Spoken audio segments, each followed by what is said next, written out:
Straight ahead on CCX News, brewing something new in Golden Valley.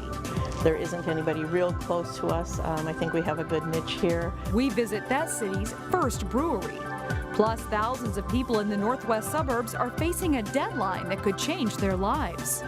But first, a Monday morning commute on ice, leaving some in a scary predicament. CCX News starts right now. Hello everyone, and thanks for joining us. Mother Nature just can't seem to give us a break. Freezing rain Sunday night caused some very icy and dangerous conditions Monday. One Robbinsdale man says he's lucky to be alive. I just slipped last night, you know, the roads was real slippery. Tried to hit my brakes and then couldn't stop. Jason Jackson was driving into the parking lot of his Robbinsdale apartment complex. There was a slight hill and his car wouldn't stop. Jackson says he drove into a snowbank hoping it would slow the car down, but it didn't work. However, a few small trees did stop the vehicle. His car dangled off the side of a hill until a tow truck could come. The Robbinsdale resident says he had to be careful getting out of his car. It all happened so fast though, but I don't know, I'm just more glad that I got out safe, and I had some neighbors come help me as well, so I'm really grateful for them as well. This happened near Drew Avenue, not too far from North Memorial Specialty Clinics. The cars below the hill were moved just in case Jackson's car rolled down that hill. The polar vortex brought an unwelcome blast of freezing cold air to Minnesota last week, but there's at least one positive thing to come from the deep freeze we just endured. The polar vortex did help us in that it will help us combat the emerald ash borer. What we need is 20 below and further, so that 20 to 30 below is about where we need that temperature to go. The emerald ash borer is an invasive insect that has been eating its way through Minnesota's ash trees, including some in Plymouth. But City Forester Paul Buck says the sustained period of negative 20-degree weather is cold enough to kill some of the insects that are hibernating inside of the bark. He says when spring rolls around, he expects a significant death rate among the insect's larvae. It's a bonus, I guess you'd say, in our toolbox for all the things that we're trying to accomplish, replanting, removing, the treatment. It's one that Mother Nature brings to us just once in a while. The city also recently launched an ash tree replacement program. For more information, you can go to the City of Plymouth's website. Liberians face a deadline every 3 years when they are either given permission to stay in the U.S. or they have to go back to Liberia. It's called Deferred Enforced Departure, or DED status. And now Liberians are up against a new deadline with their status expected to expire at the end of March. The idea of thinking that tomorrow you could be deported or arrested, the uncertainty is mind-boggling. So I would say for my request to the council would be, we do have congressional leaders, we have our 2 senators. If you can pick up the phone and call and talk to them, because adversely this is going to affect the city. Brooklyn Park City Council members heard a presentation from a member of the Liberian consulate last week. The council issued a proclamation urging federal lawmakers to make a pathway to citizenship for Liberians. The number of Liberians this affects in Brooklyn Park is unclear, but advocates say it's anywhere between 3,000 and 4,000. The council stressed that renewing DED status is largely a federal issue, but they do support the Liberians living and working in Brooklyn Park. Republicans and Democrats have had ample time over the last 3 decades to fix this. They've all controlled all the power, and yet they haven't.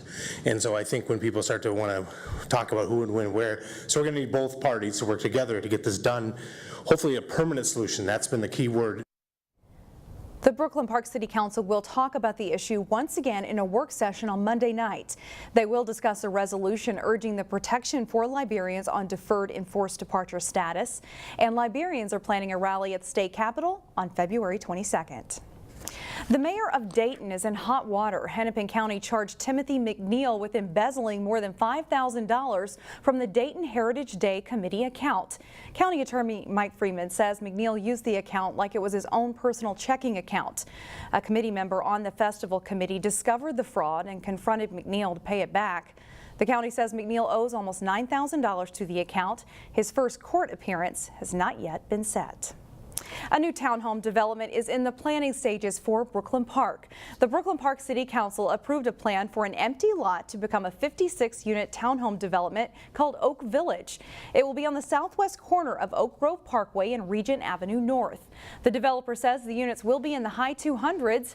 Some council members expressed concerns that the townhomes would not be affordable nor senior friendly. Brooklyn Center is looking for a new fire chief. The move comes after Chief Jeremy Hulke resigned to take a job with Minneapolis police. Hulke had been chief since 2016. In the interim, Todd Berg, who has served with 29 years with the fire department as a volunteer firefighter, will take over duties as acting fire chief.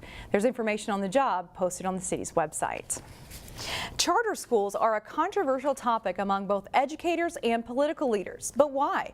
Reporter Meredith Hackler joins us now to tell us about a series airing here on CCX News called Inside Charter Schools. Meredith? Shannon, charter schools have been around since 1991. That's nearly 3 decades. And the very first charter school in the country was started here in Minnesota. In this series, I spoke with one expert who helped write the charter school law who supports school choice. Charters have certain key characteristics. First, they're public. Secondly, they're open to all. Third, they can have no admissions tests. Fourth, just like you have people watching this program today because they're looking for something a bit different, charters appeal to some people who are looking for something different. I also spoke with a local teachers union representative who stands on the opposite side of the issue. He feels that charter schools underserve certain students. When I look at charter schools, very few of our charter schools actually operate in a manner where they're servicing our special education students. So oftentimes what we get is we get concentrated populations in a charter school. It might be a certain demographic, or it might of ethnicity. In this series, we'll break down the pros and cons of charter schools, as well as talk to parents and students who chose a charter school education over a public one. Shannon? All right, sounds good. Thanks, Meredith. Still ahead on CCX News, a new Golden Valley destination is now open, and we will give you a peek inside. Plus, it's a great game as top-ranked Hopkins takes on #2 Wayzata in a girls' basketball showdown. But first, we're in for an icky weather week. Temperatures fall, and there's also snow that could jam up your commute.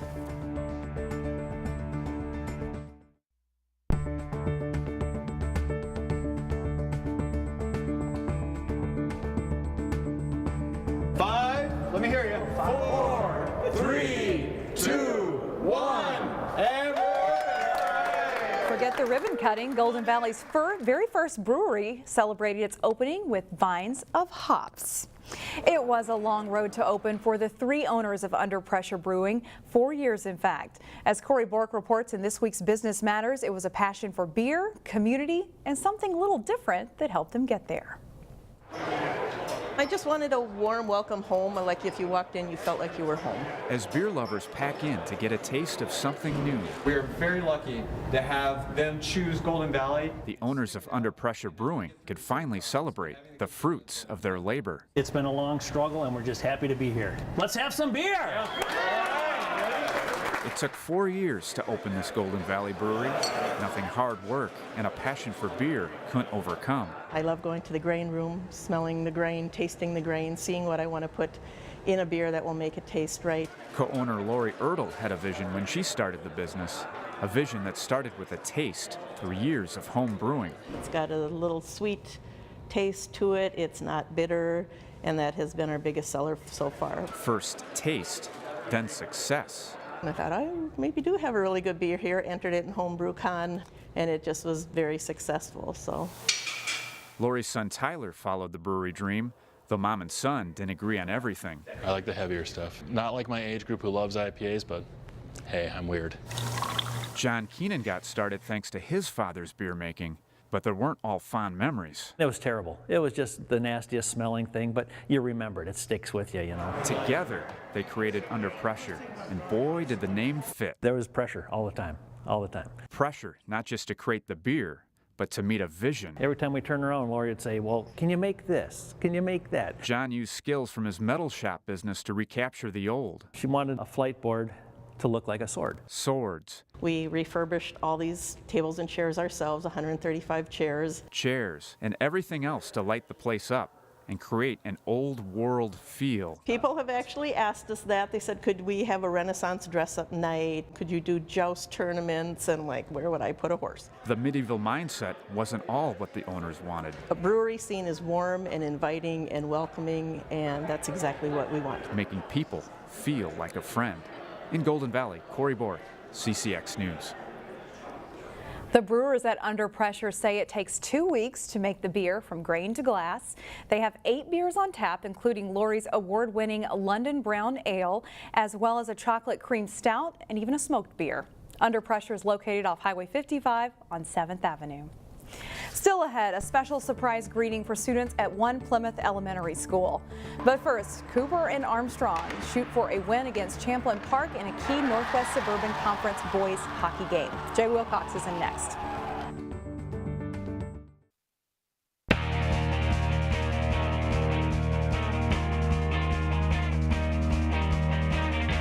The Hopkins and Wayzata girls basketball teams have been on a collision course. The Royals and Trojans were each unbeaten and ranked #1 and #2 respectively heading into their Friday clash. The first of 2 regular season meetings for the Lake Conference rivals. Wayzata freshman Mara Braun has the hot hand early as she nails a 3 for the Trojans.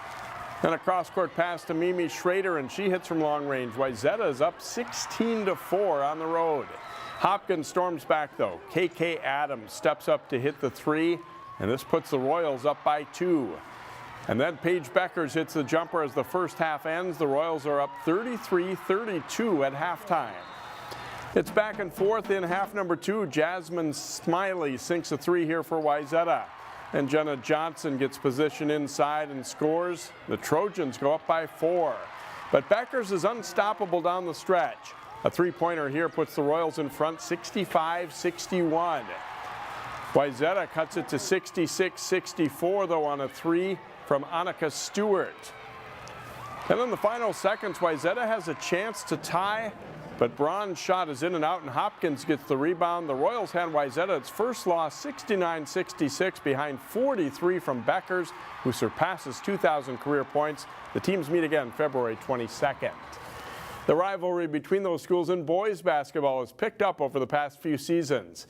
After years of losses to Hopkins, Wayzata's won the past 2 Section 6 4A titles by beating the Royals. These 2 rivals met before the girls' game in the first of the doubleheader. Wayzata has trouble stopping Zeke Nagy. The 6'11 senior scores his team's first 8 points of the night.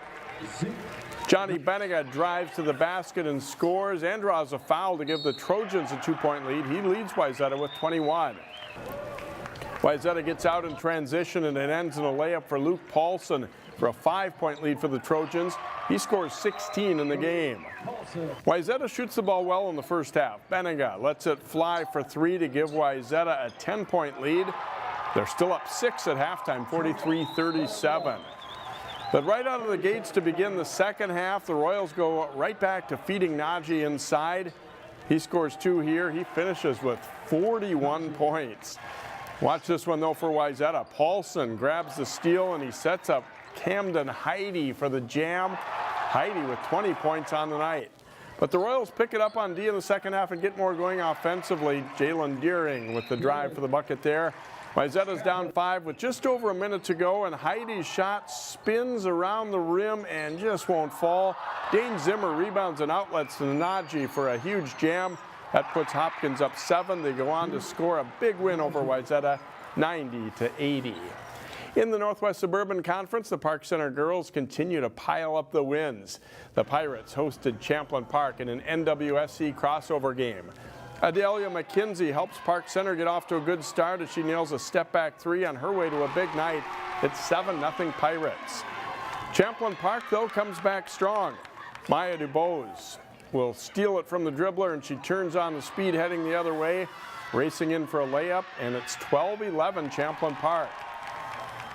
Chloe Sink delivers a nice pass inside to Tanae Griffin for the layup for Park Center. She scores 11, and they go up 21-12. Kayla Cox drives and dishes to Griffin for a 3 to cap a 19-0 run for Park Center as they go up 30-12. Their lead is 32-15 at halftime. They keep it going in the second. McKinsey to Aaliyah Ragulin for the layup, and it's 38-17 Pirates. McKinsey is quick defensively. She jumps into the passing lane for the steal and layup. She scores 31. Park Center wins at 67-46. They get Maple Grove Thursday and Wayzata Friday this week.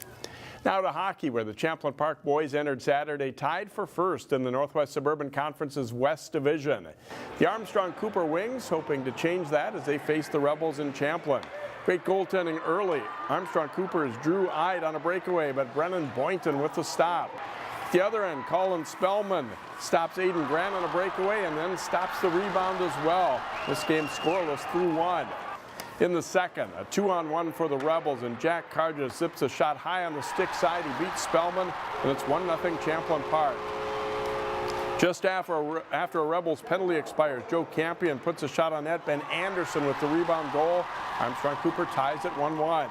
Just over a minute later, a 5-on-3. Jonah Jangala's shot is blocked, but they whack at the rebound, and Jack Campion knocks it in, and the Wings are in front 2-1.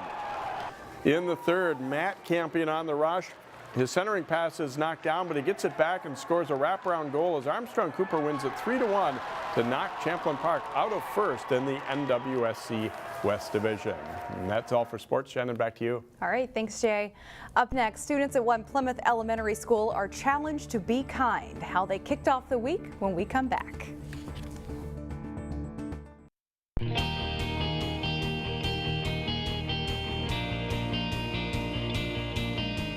And finally, students at a Plymouth Elementary School got a festive surprise when they showed up Monday morning.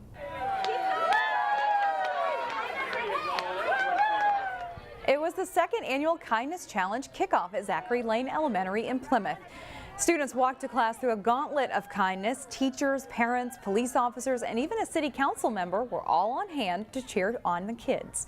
It's the beginning of a week focusing on acts of kindness, but school officials say this is a lesson that will be reinforced the rest of the school year. Kindness isn't just about this week. We want it to last, and what it really is a platform for what we're talking about throughout the year. We don't just focus on academics here. We also want our kids to grow as community members and as citizens. During the week, students will be rewarded for acts like thanking people, making someone laugh, and helping out younger students. All good things.